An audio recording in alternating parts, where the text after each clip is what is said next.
Hello, I'm Edward Ensko, and I'd like to welcome you to Best of Thailand. Each week, I'll introduce you to places, products or services that are truly unique or outstanding, part of the rich tapestry that makes Thailand such a great place to live. Come join me as we check out the most luxurious international hotel properties and distinctive boutique resorts around the country. Delicious and delectable cuisine at restaurants that are in vogue or firm favorites. Nightlife hotspots with great drinks and entertainment that will definitely keep you up all night. Some of the country's most dazzling events and exceptional brand names, both local and imported, that will make you think you just can't live without them. All this and more are awaiting your discovery as we journey into a world of luxury and the extraordinary on Best of Thailand. Stay tuned.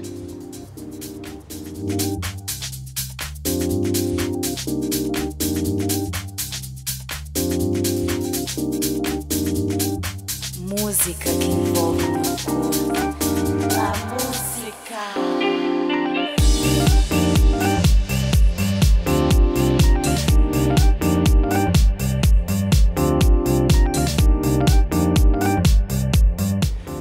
You wouldn't think to look at them, but inside these nondescript old warehouses are some of the most exquisite treasures with which you can furnish your home. Some of you may be under the misapprehension that Thai design is traditional and staid. Well, we're going to blow that idea completely away. Let's go check this out.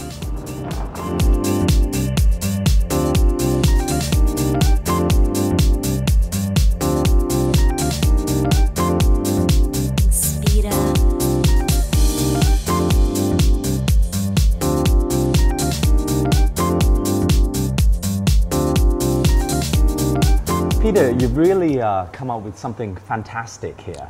Well, thank you. Well, how did you come to be in Thailand? It's quite a long story, like often stories go. I'm originally from Belgium. Used to be an antique dealer together with my wife Stephanie. We had a gallery in Antwerp for about 12 years, and we were specialized in Oriental art, Southeast Asian art in general. So we often came to Thailand as a hub for Southeast Asia for our travels. So let's say about 4 or 5 times a year, we would venture into Bangkok and from there on to neighboring countries. Fell in love with the place? 100%. And as we were specialized in Oriental art, that was obviously, coming to Bangkok was so easy for us. Yeah. Because as you know, it's a fantastic city. And we've been doing that for about 12 years. Before Stephanie reminded me that from day one, she wanted to live in the East. It was not defined at that point. And after having been an antique dealer for 12 years in Belgium and we had been doing quite a lot of antique fairs. But at the same time, we experienced a little bit this story of been there, done that, and we were ready for something new. And we've had a very good year as well. So the idea came of taking a sabbatical and just travel for a year in Asia. And then the idea was that we would decide to stay in the East or move back to Belgium. So the short story is, like a lot of people, you came here on holiday. And the place just overtook you. I mean, it's such an interesting city. And the cliche amongst foreigners is, when you stay here 5 years, chances are that you will stay. We've been here almost 8 now, and I'm getting more and more liking it. So, near future, we'll stay in Bangkok. So how did you move from being an antiques dealer and sourcing antiques here in Asia to creating these wonderful products we see in your gallery? Well, first of all, there was no plan. What we do now is a very organic company. There was no business plan, no nothing. Just an opportunity that we took. When we came here now, about 8 years ago, we rented 3 little shop houses where I think no foreigner would ever want to live, in a subsoil of a subsoil. But being its shop houses typically are 3 meters wide, and about 9 meters deep. So we had 3 next to each other. So it was a nice little surface to decorate. I remember the place. It was, once you got in, it was beautiful and very unique. However, getting to the 3 shop houses with no parking down a side street was an experience. It had some imperfections, yes. The front door was a garage thingy, and there were rats in the street. It was, like I said, no sane person would normally live there. But the place was a bargain, and actually we got to practice designing interiors. Whereas before, we loved participating at fairs where we designed the booths. And we often got a lot of credit for our booths and got first prizes and stuff. But it never entered my mind that is something I really, really loved. And there in that house, for the first time, we could play with actual stone and strong materials and not gypsum board. You asked for the connection between the life of antique dealer to what we do now. The connection is that house. So when we renovated it, one of our clients saw the space and asked Stephanie and I if we could recreate this atmosphere in his Central Park apartment. And that was a huge project. And we couldn't go wrong, so we planned it very, very carefully. We worked about a year on the project. And it was a very nice project because we had total freedom. We could select the antiques, the interior, design everything. So it was a fun project which took us to places.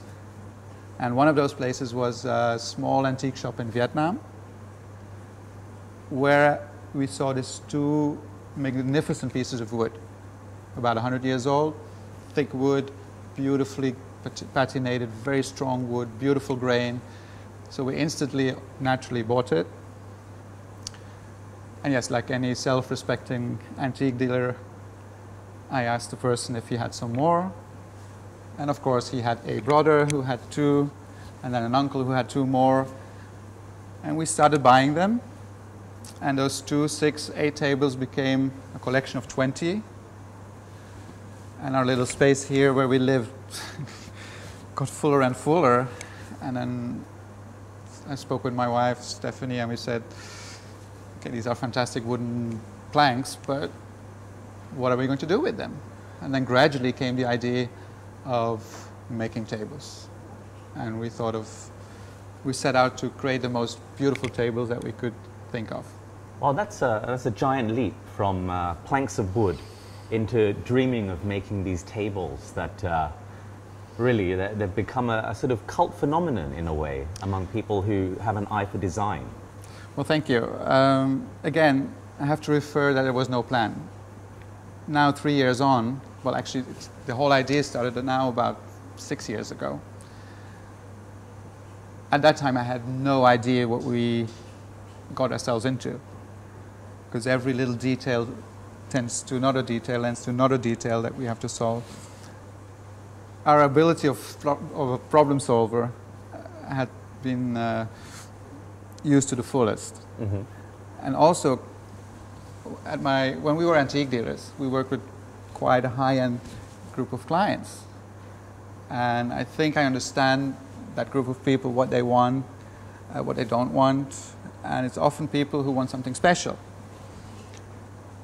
And nowadays, when you travel, you find the same businesses everywhere, the same galleries, the same brands.